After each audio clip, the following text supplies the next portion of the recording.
There will be a moment in your life, maybe 5, maybe 10 years from now, where someone will ask you if you ever looked into Bitcoin. You'll pause. You'll remember seeing it, hearing about it, thinking it was too late, too small, too risky. And in that moment, the regret won't come from missing a price, it'll come from missing a truth. That 0.01 worth of Bitcoin wasn't just a fraction, it was an exit key. A chance to step off a system designed to drain you. Now, most people will miss it. Here's why, and why you still have time. Now, if you're looking to stack your first million sats, but don't know where to start, well, I've got you covered. This is my free playbook called the Stacker.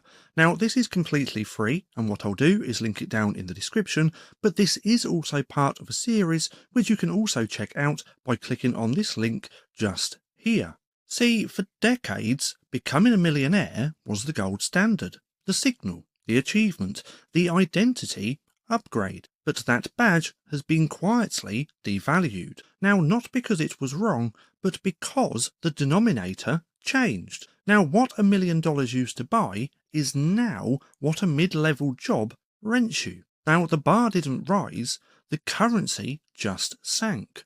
And still, people chase the old label, millionaire, as if that number still means freedom, as if digits in a decaying system still represents leverage. But here's the truth. Today's millionaires aren't wealthy. They're just holding a larger share of a broken scoreboard. Now, that's not wealth. That's just a higher position in a collapsing hierarchy. See, if the measuring stick is rigged, then real wealth requires a new reference point. And that reference point is scarcity. Now, not the kind you're sold through fake exclusivity and artificial urgency, but actual, verifiable, mathematical scarcity. And that's why 0.01, 1 million satoshis, is different. Because unlike fiat, it can't be printed.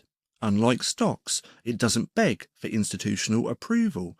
And unlike traditional assets, it doesn't rely on permission to move. There are only 21 million Bitcoin, and divide that across 8 billion people, well, you start to see the picture.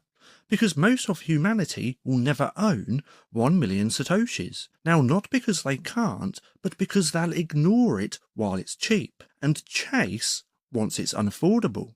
Now, that's what's happening right now. See, we are in a moment of mass cognitive lag. Now, people are still using 1980s frameworks for money in a world where value no longer flows predictably. They save in dollars that die quietly. They invest in vehicles they don't understand, and they chase yield while ignoring theft. And all the while, well, Bitcoin just sits there, misunderstood, misrepresented, and mispriced. Now they see $100,000 and scoff. They see 0.01, 1 million satoshis, and think that's nothing, because their brains are still trained to measure wealth by whole numbers, big numbers, and round numbers. But wealth isn't about how many digits you see, it's about how many people can no longer see what you saw. And that's when 0.01 worth of Bitcoin becomes unattainable to 99% of the population. It will no longer be just a slice, but it will be a threshold, a dividing line between the plugged in and the left behind. See, imagine you're in 1994. You could buy domains like cars.com, hotels.com, invest.com, and for less than a dinner. Now, most people laughed and they said, why would I need that? What would I do with that? But fast forward 10, 20 years, and these domains aren't assets. They were infrastructure, the new digital land. Now, fast forward to 2034, and your 0.01 worth of Bitcoin, your million satoshis, well, it won't just be a piece of money, it'll be digital territory, a slice of unprintable credibility in a world of collapsing trust. But here's the catch. Just like those domains, the moment it becomes obvious, it becomes expensive. And by then, well, it's not just a threshold anymore. It's a museum piece. So let me go ahead and flip your mindset. 0.01 worth of Bitcoin is not the poor man's Bitcoin. It's the sober man's floor. It's the new benchmark. Now, not for hype, not for status, but for exit velocity.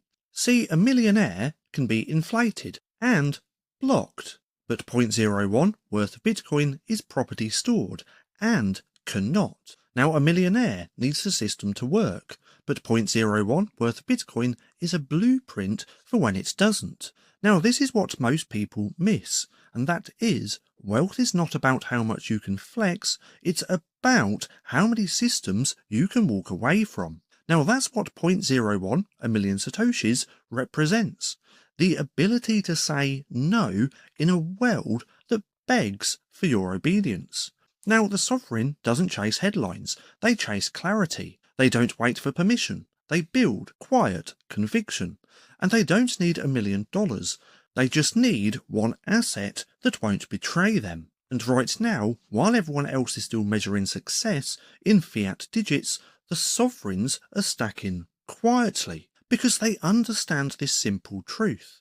In a world where everything gets printed, even a small slice of what doesn't becomes priceless. Now, the millionaire threshold hasn't disappeared, it's just being redefined. Now, you won't find it on a Forbes list, you won't see it trending on Twitter, and you won't hear it at your next networking event, but you'll feel it in the silence, when fewer and fewer people can touch what you hold casually today.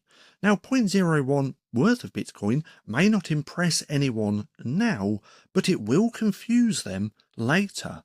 And by the time they understand it, well, it will cost 10 times more. Because wealth doesn't announce itself, it whispers, and then it vanishes. And when 0.01 worth of Bitcoin becomes the new minimum viable wealth, you won't need to explain it, you'll just hold it, and they'll know. So if you're still chasing the million, zoom out. Ask what that number truly means. Because in the coming decades, the real flex won't be 7 digits in a statement, it'll be having a piece of something that everyone else assumed was too small to matter. So stack it, hold it, and protect it. Now, not because you're gambling, but because you're done playing games designed to keep you dependent. Now, in a world where millionaires feel broke, 1 million satoshis might be the last real wealth that they can't touch. So stay sovereign, exit the game, and let them catch up later. Now, one last time, if you want to come and check this out, the Stacker Playbook, what I'll do is link it down in the description below. Now, if you've made it this far, and if you're not too sure what to watch next, well, I have this playlist just here, which you can go ahead and binge watch if you enjoy watching my content, or if you want a shorter little video, you can watch this one just here, which is recommended to you by YouTube.